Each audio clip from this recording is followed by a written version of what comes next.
Years ago, after being released from a denominational church body, I had a house church leader whose name was Al Gegenbach. He's been with Jesus for many years now. Tonight's session is based on one that he shared in December of 1988. Unlike me, Al provided answers instead of asking questions. So I will start with two questions to set the theme for tonight. What is the purpose that we can find in Scripture for God creating man? Now, I'm quite sure you can come up with many perspectives, but are they supported in Scripture before the creation of man?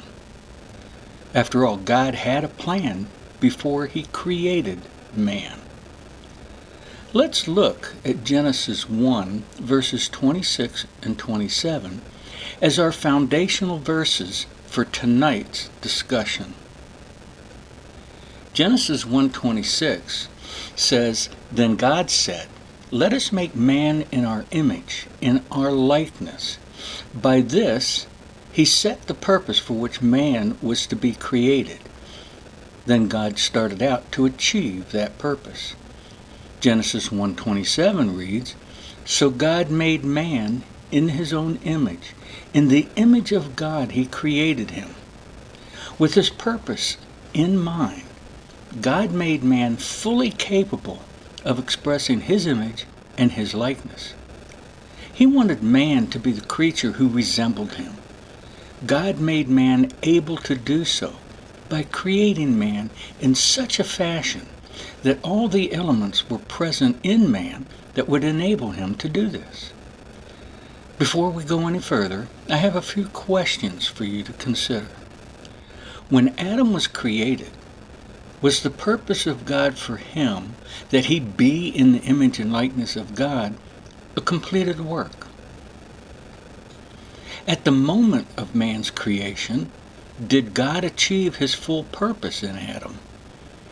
And finally, when Adam started to function as a man, was Adam at that point fully in the image and likeness of God? Is that what Genesis 1:27 is saying? Is God saying, now look at Adam. He is in my image and my likeness. All that Adam is, I am. Everyone can now look at Adam and know what God is like. Was Adam perfect as he came forth from the hand of his Creator? And by perfect, I mean in the sense that he was now the perfect image and likeness of God? Or was Adam perfect only in the sense that he was a perfectly fashioned instrument? An instrument that had the perfect ability to show what God is like by His design. Was Adam the perfect creature for the image and likeness of God to come forth from? Certainly Adam was sinless, but was Adam perfect in himself in all things? As we look at what happened, we see that Adam actually did a very imperfect thing. He used his free will to sin and to bring the whole of his race to destruction. He wasn't at all godlike in doing that. God does not sin. He has never done evil, but Adam did. Therefore, Adam was not at all perfect in the sense that he was fully and always showing forth the image and the likeness of God. You couldn't look at what Adam did in the Garden of Eden and know what God was like. In and of himself, Adam was not completely in the image and likeness of God.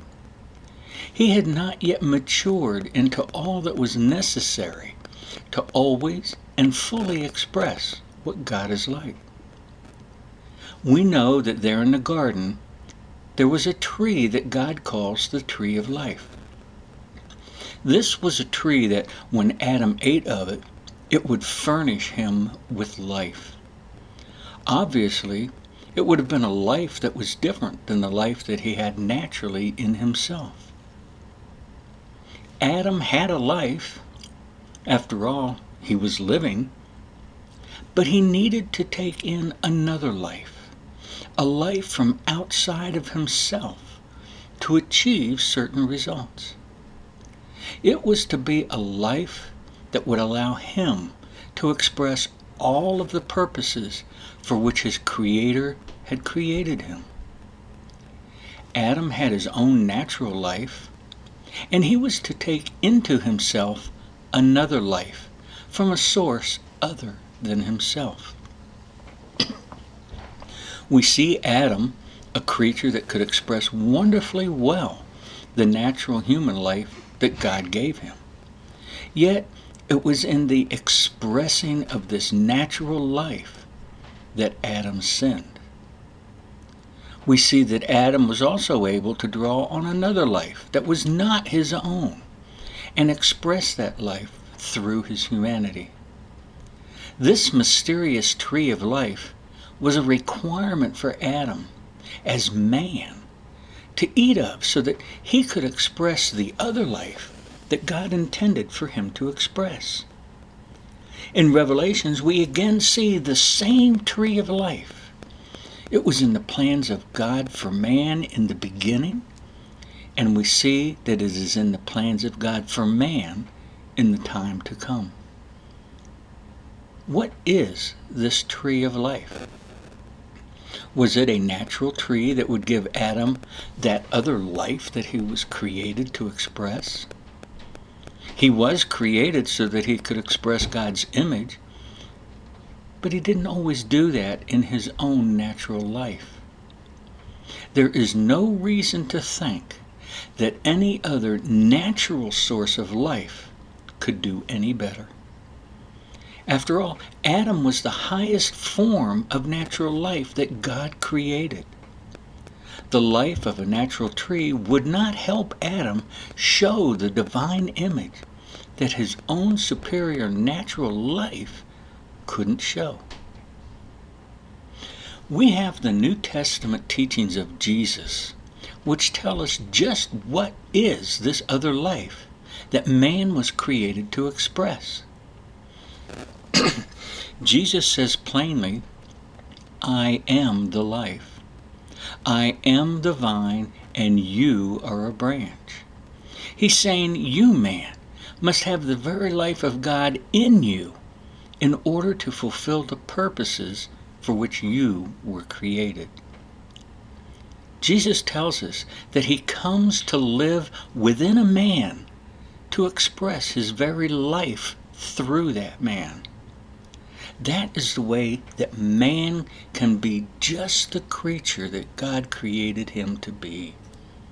One that expresses the image and the likeness of God himself by the means of the life of God that is expressed through man's humanity. That is what the tree of life in the Garden of Eden represented.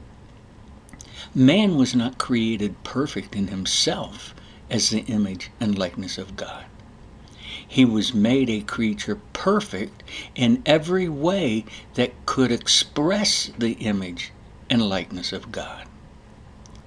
The tree of life represented that man needed a life that was not already present in man naturally to express God's image. The tree of life represents Jesus, God himself, who always intended to join his life to man. When joined together, God's life would be expressed in and through man. Only then could man indeed show forth the image and the likeness of God. Man had all the faculties to show the image of God, but it would be God himself within man enabling him. It would be God himself abiding in man that would be the origin and the source of the image of God that would come forth from man. Adam was fully equipped to show the image of God. All he needed to do was to learn how to do this with God living within himself, to be his source. He had to learn how to abide in God and how to let God abide in him.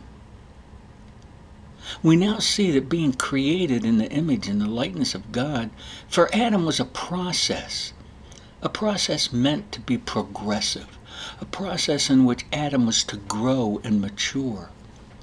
It started out with Adam being created with all of the required elements to do so. The life of God was present and available to him in the Garden of Eden, so that God himself could be the source and the origin of his own image and his own likeness, which would be seen through the humanity of Adam. Adam was to feed on the life of God regularly, so he would always have an abundance of that life in him to express. If Adam did not have an abundance of the life of God to express, then he would naturally express his own human life. We have seen that this has resulted in sin and not at all bearing the image and the likeness of God. God is infinite in all things. God had plans for Adam, whereby Adam was to show increasingly more and more of the image of God. He was to demonstrate what God was like. Adam would take into himself the life of God, and God would express through Adam's humanity what God is like.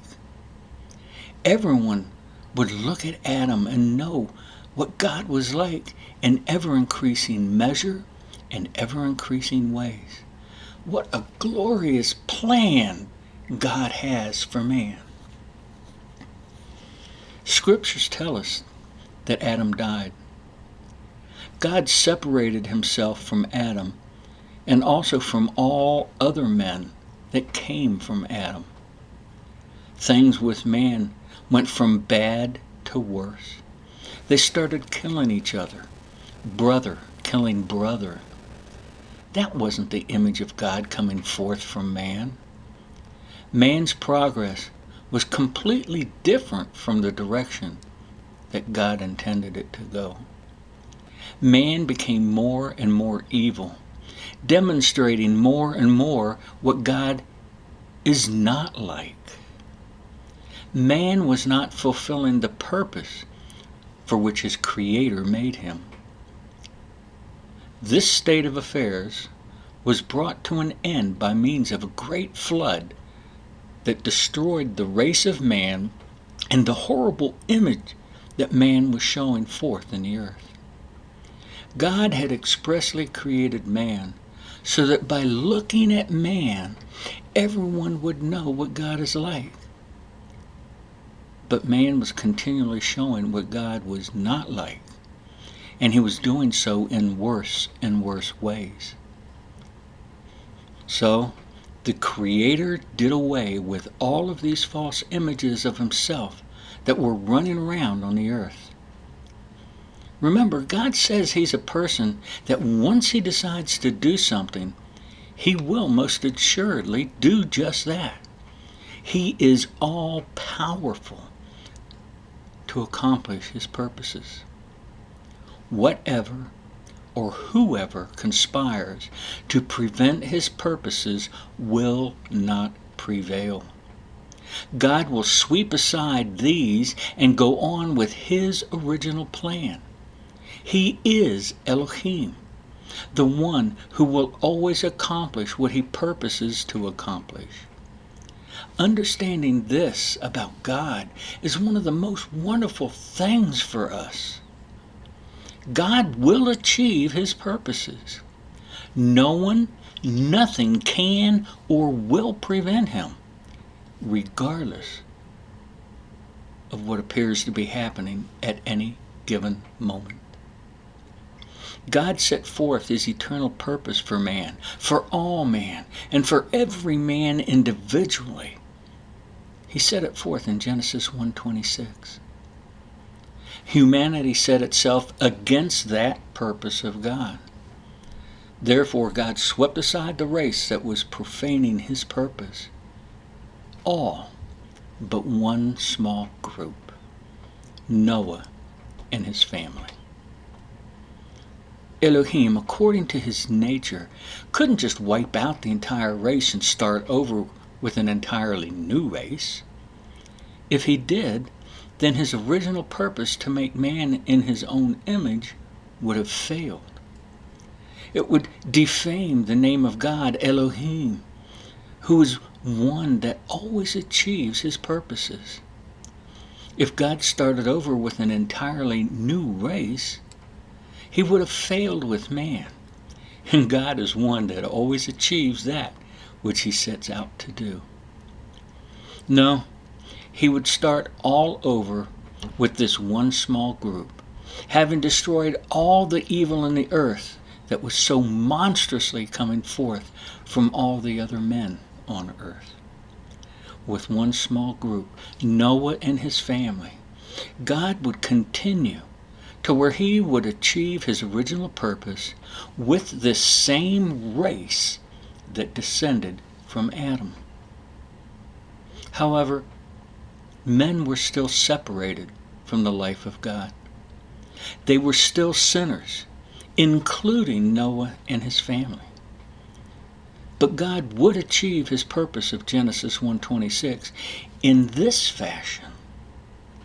He would punish men fully for their sins in the person of a substitute who would be a perfect man and therefore able to stand in the place of other men. He would also be divine, and therefore what he did in this atonement would have an infinite value and would be to the benefit of all of the billions of men who would ever live.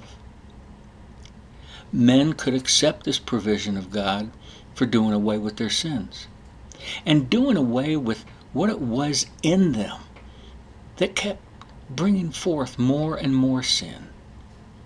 Man could now look unto God to run their lives instead of themselves. To those men, God would once again join his divine life in the way that he always intended.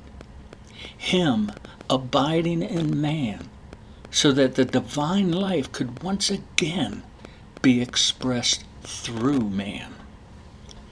That man could once more be in the position of showing forth the image and the likeness of God.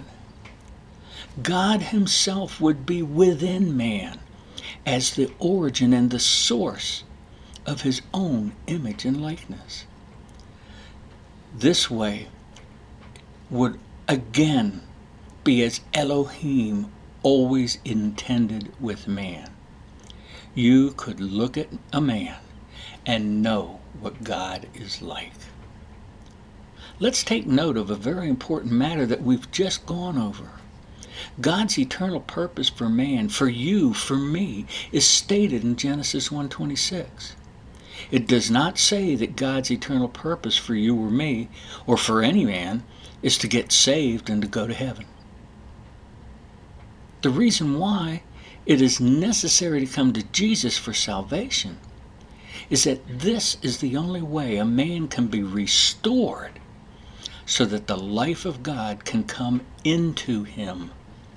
Then and only then can he go about filling the purposes for which he was created. You were not created to be kept out of hell and be able to go to heaven. Yeah, that will happen once the life of God, once Jesus comes to dwell within you. In fact, there is no place other than heaven where you can go if God dwells in union with you.